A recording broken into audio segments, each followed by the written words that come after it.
मध्ये मंदिराच्या जीर्णोद्धाराच्या प्रीत्यर्थ नामसप्ताह आपण करत आहात आणि श्रीमन निवृत्तीनाथ दादांच्या गाथेचं पारायण करत आहात। वक्त्याला भान असलं पाहिजे की त्या नामयज्ञात रामायणाची कथा आहे का, श्रीमद भागवत कथा आहे का, ब्रह्मवैवर्त पुराणाची कथा आहे का, शिवपुराणाची कथा आहे का, श्रीमंत संत जगद्गुरु तुकोबाऱ्यांच्या गाथेचं पारायण आहे का, एक ज्ञानोबाऱ्याच्या ज्ञानेश्वरीचं पारायण आहे का, शांती ब्रह्मसंत एकनाथ महाराजांच्या भागवत आणि चिरंजीव पद या ग्रंथाचं पारायण आहे का, ही समीक्षा कीर्तनकारानं त्या गावात बिफोर 1 तास आधी जाऊन मंदिर, त्याची भौगोलिक स्थिती, देवालय,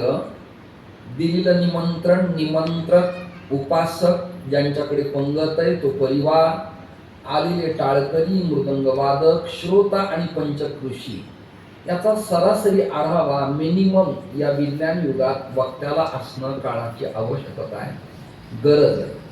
तुमच्या कृपेनं मला ही स्फुरलं की अन्य संतांचे अभंग मला आता इथे कोणताही वाटेल तो घेता आला असता, परंतु सुनील पाटलांच्या निवासस्थानी भोजन, पंगत आणि संत पूजन होतं।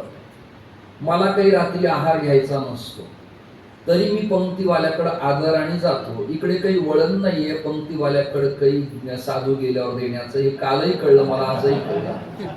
हळूहळू हे वळण लावा असो, तरी मी त्यांच्याकडे गेलो।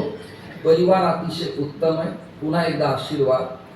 त्या घरात मंदिराच्या